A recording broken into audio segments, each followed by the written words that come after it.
If you find yourself on the hunt for an affordable Android phone, you've probably realized that there are a ton of options to choose from, perhaps a couple too many. You've also probably realized that brands are really attached to the idea of calling their budget phones the A series. Well, today we're going to take a look at one of the most well-rounded examples, Samsung's Galaxy A series, to help figure out which one might be right for you. Right now, the Galaxy A lineup includes 3 devices in the US: the Samsung Galaxy A15 5G, A25 5G, and A35 5G. I don't blame you if your head is already spinning at the repetition of the number 5, so I'm gonna do my best to kind of simplify it wherever I can. I've personally spent time with all 3 members of the Galaxy A series, and I've kind of got a good idea for what makes them tick.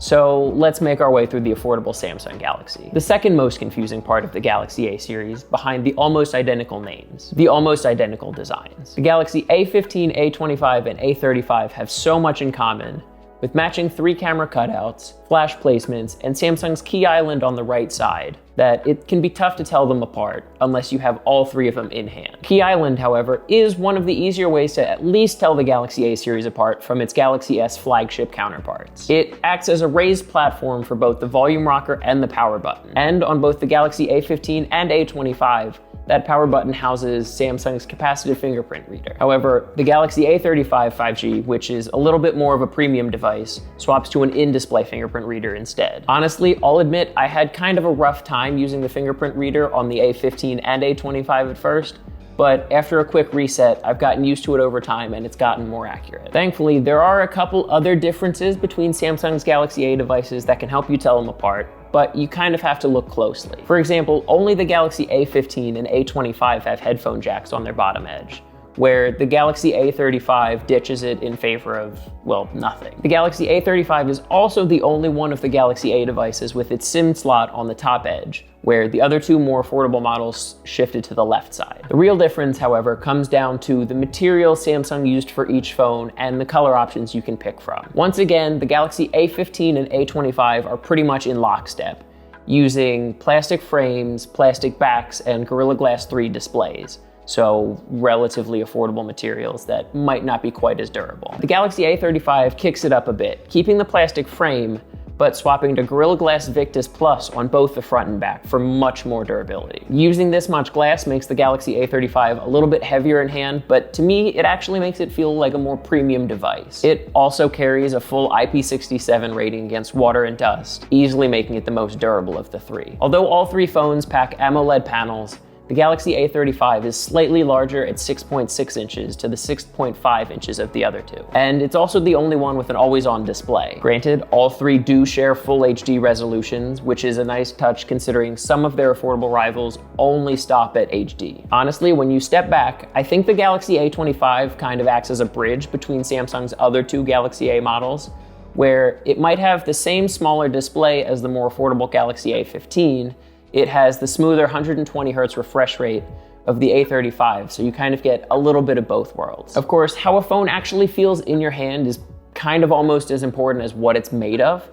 And to that end, you kind of notice a difference between the Galaxy A15 and A25 and the Galaxy A35. What I mean is, at least with the Galaxy A35, there's no lip around the edge of the display, so you don't feel like there's an extra edge that your thumb could catch on. It's also the only one that moves its selfie camera to an Infinity O punch hole instead of an Infinity U notch, which at least makes the display look a little bit better and a little bit more premium. Sure, you're gonna spend an extra $100 on it, but the fit and finish are just that much better. Switching gears to performance, this time the Galaxy A25 has more in common with its more premium Galaxy A35 sibling than the cheaper Galaxy A15. It carries Samsung's in-house Exynos 1280 chipset, which we first saw a couple years ago introduced on the Galaxy A53, as well as 6 GB of RAM. The Galaxy A35 is a little bit more capable with 1 generation newer processor in the Exynos 1380, and either 6 or 8 GB of RAM, depending on your configuration. Then we have the Galaxy A15 5G, which is left a little bit further behind, using MediaTek's Dimensity 6100 Plus chipset. Specifically in the 5G model, there is a 4G only version, which is a little bit less capable, and it comes with just 4 GB of RAM. All 3 devices start with 128 GB of expandable storage, but you can opt for 256 GB straight out of the box on the Galaxy A35. Once again, the spec sheets only really tell part of the story, so in order to actually understand the differences between Samsung's budget-friendly lineup, you have to put them through their paces. With that in mind, we ran all three through our usual slate of PC Mark, 3D Mark, and Geekbench tests. As expected, the Galaxy A35 set the tone, putting up the best numbers across both the Geekbench and PC Mark tests, which lean heavily on the CPU. Granted, it was a pretty close call between the A25 and A35 on the PC Mark test, but the drop off to the base Galaxy A15 is quite a bit steeper. Our graphically intensive wildlife testing pretty much told the same story, with all three devices putting in impressively stable shifts across 20 runs, but the gap between the A25, A35, and A15 is just about double. Again, they are budget-friendly devices, so they're not going to set the world on fire against the likes of like a Snapdragon 8 Gen 3, but you're getting decent performance for what you're paying for. And while there's a pretty big difference in lab-based testing, you might not notice as much of a gap in daily usage. Shifting between web browsing and light gaming and social media might all kind of come out in the wash, with the more expensive devices maybe only a second or two quicker. Over on the battery and charging side, the entire Galaxy A series starts on a pretty much level playing field. All three phones pack full 5,000 milliamp hour batteries, and they all support 25-watt wired charging with a compatible charger. Of course, you won't get a charger in the box, and there's no option for wireless charging on any of the models. How far you can actually stretch that 5,000 milliamp hour battery depends on which Galaxy A device you choose. We ran each one through a battery drain testing just to see how well they fare in things like web browsing, a simulated Zoom call, and using the camera for an extended period of time. The Galaxy A35 pretty much dwarfed the other two in both web browsing and 4K video playback, while the Galaxy A15 actually lasted the longest while just snapping photos. It falls behind on web browsing and playing back 4K videos though, which kind of allows the Galaxy A25 back into the race, even though it doesn't quite have as much of a standout category. Ultimately though, a mixed day of usage is gonna pretty much even things out, as you're not spending your entire day doing any one of our tested categories. I never once found myself really sweating over needing a charger in the middle of the day either, with each chipset kind of sipping power rather than chugging it. When I did need a charger, all three phones actually went from an empty battery to a full one within about 2 minutes of each other, thanks to both the identical charging standards and the identical batteries. Flipping over to the cameras, it should pretty much go without saying that not all triple camera setups are created equal. Although the Galaxy A15, A25, and A35 look exactly the same, and each one has a 50 megapixel primary camera, there are actually subtle differences between all three of them. The Galaxy A15 5G, for example, doesn't actually specify the size of its primary sensor, but the Galaxy A25 packs a 1/2.76 inch sensor, and the Galaxy A35 uses an even larger 1/1.96 inch sensor, which means that the latter two actually have slightly larger sensors to work with, meaning bigger megapixels,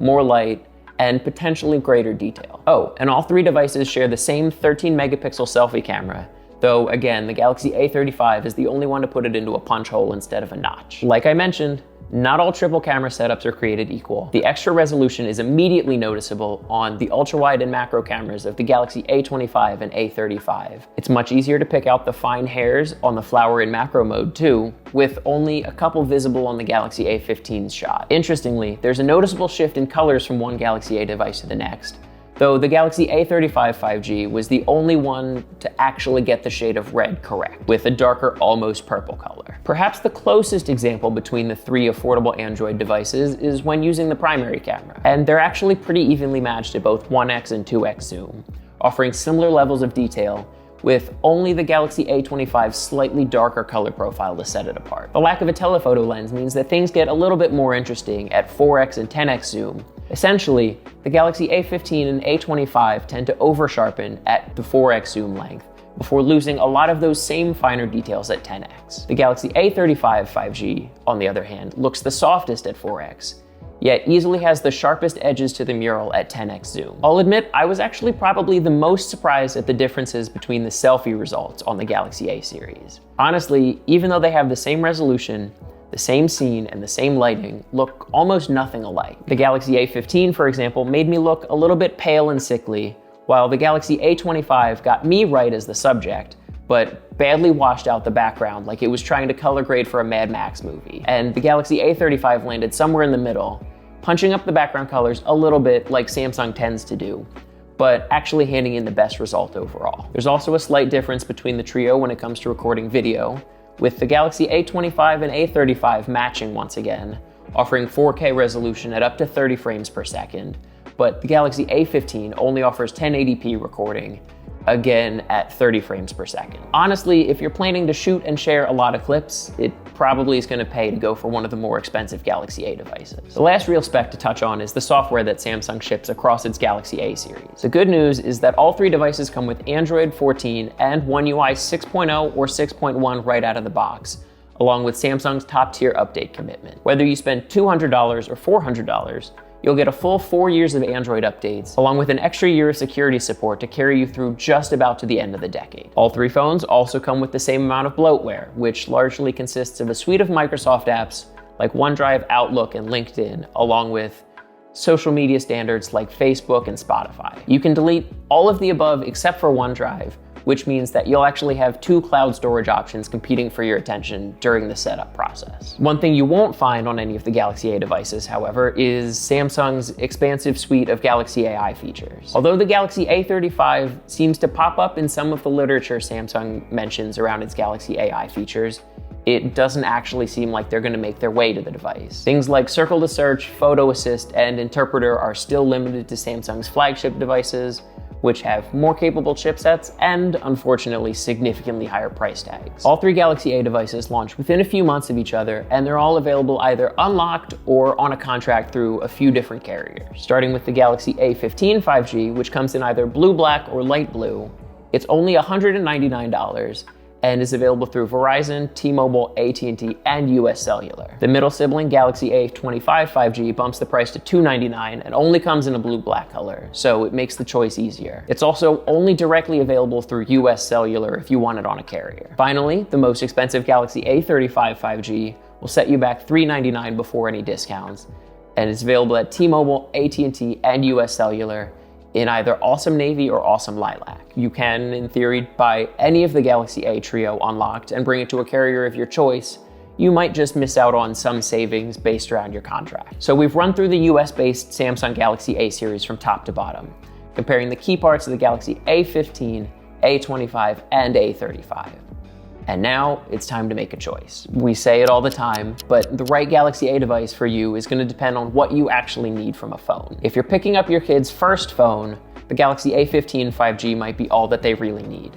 No, it's not the iPhone they're probably asking for, but it only costs $200, and you just get a little bit of peace of mind knowing that it's not going to break the bank should something happen to it. And on top of that, it still comes with solid cameras, a great update commitment, and decently quick charging for the money. If you're after a little bit more from your budget-friendly phone, the Galaxy A25 5G packs a little bit more punch with a smoother refresh rate, more RAM, and slightly better cameras in the exact same body. Finally, the Galaxy A35 5G is easily the best and the most expensive of the trio. It swaps plastic for premium Gorilla Glass Victus Plus, adds another camera upgrade to this situation, and shifts to a more convenient in-display fingerprint reader. Now, the final decision is up to you, and you can learn more about all three devices down below.